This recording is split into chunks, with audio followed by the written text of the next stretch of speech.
Friends, तो कैसे हैं आप लोग। तो ये जो आज की वीडियो है वो एमपी बोर्ड स्टूडेंट्स के लिए है।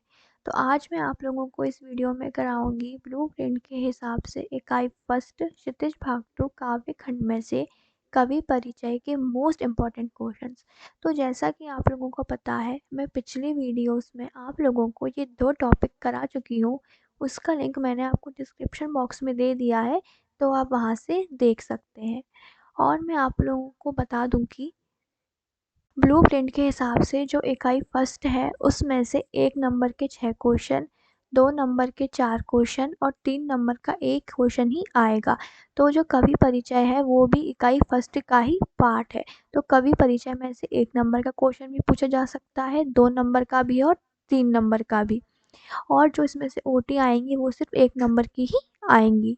और मैं आप लोगों को एक बात और बता दूं कि ये जो कवि परिचय के ऊपर क्वेश्चन है ये मैंने पास्ट ईयर पेपर और सैम्पल पेपर से लिए हैं, इसलिए ये आप लोगों के लिए इम्पोर्टेंट है, आप इनको करके जा सकते हैं। तो चलिए ये वीडियो शुरू करते हैं। अब हम लोग इस टॉपिक का पहला मोस्ट इम्पॉर्टेंट क्वेश्चन देखते हैं। सूरदास अथवा नागार्जुन की काव्यगत विशेषताएं निम्नांकित बिंदुओं पर लिखिए। 2 रचनाएं और 2 भाव पक्ष की विशेषताएं। ये क्वेश्चन सैम्पल पेपर में 2 मार्क्स का दिया हुआ है, तो चांसेस है कि ये 2 मार्क्स में आए। तो हमें इसमें सूरदास और नागार्जुन की 2 रचनाएं और उनकी 2 भाव पक्ष की विशेषताएं लिखनी है। तो पहले हम उनकी 2 रचनाएं बता देते हैं। सूरदास की 2 रचनाएं हैं सूरसागर और सूरसारावली, और नागार्जुन की 2 रचनाएं हैं युगधारा और तुमने कहा था। अब हम साथ ही साथ 2 भाव पक्ष की विशेषताएं भी बता देते हैं। पहले हम सूरदास की बताते हैं। सूरदास ने वात्सल्य रस के दोनों पक्षों संयोग और वियोग का विस्तृत वर्णन किया है। इन्होंने प्रकृति का बड़ा सुंदर वर्णन किया है। अब हम नागार्जुन की बताते हैं। नागार्जुन ने प्रकृति का मनोरम चित्रण किया है। नागार्जुन ने जनजीवन के सहज एवं स्वाभाविक रूपों का यथार्थ चित्रण किया है। प्रश्न नंबर 2 है, सूर्यकांत त्रिपाठी निराला अथवा मंगलेश डबराल की काव्यगत विशेषताएं निम्नलिखित बिंदुओं पर लिखिए। 2 रचनाएं और काव्यगत विशेषता। तो हमें सूर्यकांत त्रिपाठी निराला और मंगलेश डबराल की 2 रचनाएं और 2 काव्यगत विशेषताएं लिखनी है। तो पहले हम 2 रचनाएं बता देते हैं। तो सूर्यकांत त्रिपाठी की 2 रचनाएं हैं अनामिका और आराधना, और मंगलेश डबराल की 2 रचनाएं हैं पहाड़ पर लालटेन और हम जो देखते हैं। अब हम साथ ही साथ 2 काव्यगत विशेषताएं भी बता देते हैं। तो पहले हम सूर्यकांत त्रिपाठी निराला की बताते हैं। निराला के काव्य में प्रेम और सौंदर्य के मोहक चित्र मिलते हैं। निराला जी का काव्य देश प्रेम और राष्ट्रीयता की भावनाओं से परिपूर्ण है। अब हम मंगलेश डबराल की बताएंगे। मंगलेश डबराल के काव्य में भाव एवं कला का अनूठा सामंजस्य दिखाई देता है। और दूसरी है, मंगलेश डबराल ने छंदमुक्त काव्य का सृजन किया है। अब हम लोग देखेंगे प्रश्न नंबर 3। तुलसीदास अथवा जयशंकर प्रसाद जी की काव्यगत विशेषताएं निम्न बिंदुओं पर लिखिए। 2 रचनाएं और काव्यगत विशेषता। तो हमें इन दोनों कवियों तुलसीदास और जयशंकर प्रसाद में से किसी एक कवि की 2 रचनाएं और काव्यगत विशेषता लिखनी है। मैंने आपको दोनों कवियों की बता दी है, आपको एग्जाम में किसी एक कवि की करनी है।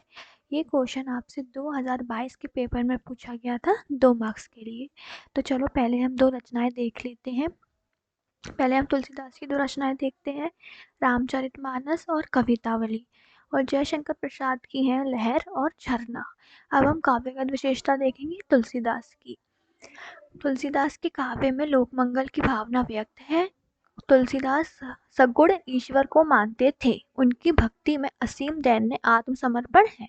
अब हम जयशंकर प्रसाद की काव्यगत विशेषता देखते हैं।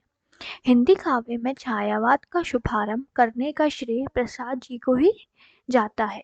उनकी कविताओं में छायावाद की संपूर्ण विशेषताएं हैं। प्रसाद जी के काव्य में प्रेम एवं वेदना के मार्मिक चित्र अंकित किए गए हैं। प्रश्न नंबर 4 है, सूरदास के साहित्य का भाव पक्ष लिखते हुए 2 रचनाओं के नाम लिखिए। तो पहले हम भाव पक्ष देख लेते हैं। सूरदास ने वात्सल्य रस के दोनों पक्षों संयोग और वियोग का विस्तृत वर्णन किया है। सूरदास ने श्रृंगार रस के संयोग और वियोग दोनों रूपों का वर्णन किया है। और सूरदास की जो 2 रचनाएं हैं, मैं आपको इसी वीडियो के पहले प्रश्न में करा चुकी हूँ, तो आप वहाँ से देख सकते हैं। अब हम देखेंगे प्रश्न नंबर 5, महाकवि सूरदास का साहित्य में स्थान निर्धारित कीजिए। तो इसका उत्तर है, भाव सौंदर्य की दृष्टि से सूरदास का स्थान सर्वोपरि है। इनका वात्सल्य वर्णन अद्वितीय है। सूरदास को वात्सल्य सम्राट माना गया है। हिंदी साहित्य में भगवान श्री कृष्ण के अनन्य उपासक और ब्रज भाषा के श्रेष्ठ कवि महात्मा सूरदास हिंदी साहित्य के सूर्य माने जाते हैं। प्रश्न नंबर 6 है, गोस्वामी तुलसीदास के काव्य का भाव पक्ष एवं हिंदी साहित्य में उनका स्थान लिखिए। तो इसका उत्तर है, तुलसीदास जी राम भक्ति शाखा के प्रमुख कवि थे। तुलसीदास का दृष्टिकोण अत्यंत व्यापक एवं समन्वयवादी था। तुलसीदास के काव्य में लोक मंगल की भावना व्यक्त है। अब हम हिंदी साहित्य में उनका स्थान भी देख लेते हैं। तुलसीदास जी हिंदी साहित्य के सर्वश्रेष्ठ कवि के रूप में सुविख्यात हैं। तुलसीदास जी को मानव जीवन का सफल पारखी कहा जा सकता है।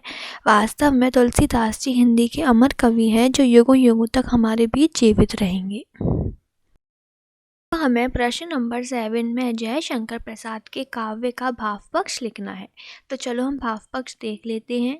प्रसाद एक दार्शनिक कवि थे। जयशंकर प्रसाद ने भारतीय अतीत के गौरवपूर्ण रूप को अपने साहित्य में उभारा है। प्रसाद जी के काव्य में प्रेम एवं वेदना के मार्मिक चित्र अंकित किए गए हैं। प्रश्न नंबर 8 है, आधुनिक हिंदी साहित्य में जयशंकर प्रसाद का क्या स्थान है। तो इसका उत्तर है, युग प्रवर्तक साहित्यकार जयशंकर प्रसाद ने नाट्य और काव्य दोनों ही विधाओं में रचना करके हिंदी साहित्य को अत्यंत समृद्ध किया है। वहाँ काव्यकार, कवि, कथाकार आदि सभी रूपों में जयशंकर प्रसाद महान साहित्यकार सिद्ध होते हैं। प्रश्न नंबर 9 है, निराला के काव्य का भाव पक्ष एवं कला पक्ष लिखिए। तो पहले हम भाव पक्ष देख लेते हैं।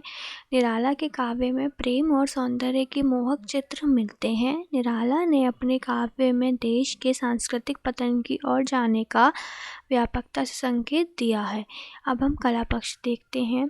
निराला ने अपने काव्य में अलंकारों का प्रयोग आवश्यकता अनुसार यथास्थान किया है।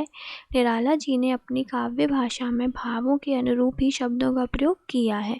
उनकी काव्य भाषा में खड़ी बोली के साथ साथ अंग्रेजी तथा उर्दू शब्दों का भी प्रयोग किया है। प्रश्न नंबर 10 है, निराला की 2 रचनाएं एवं हिंदी साहित्य में उनका स्थान स्पष्ट कीजिए। तो जो निराला जी की 2 रचनाएं हैं, मैं आपको इसी वीडियो में करा चुकी हूँ। अब मैं आपको हिंदी साहित्य में उनका स्थान स्पष्ट करा देती हूँ। तो चलो देखते हैं। सूर्यकांत त्रिपाठी निराला हिंदी कविता के छायावादी युग के 4 प्रमुख स्तंभों में से एक माने जाते हैं। निराला जी हिंदी साहित्य के बहुप्रतिभा संपन्न कलाकार एवं साहित्यकार हैं। हम लोग देखेंगे प्रश्न नंबर 11 और ये लास्ट प्रश्न है। तो चलो देखते हैं।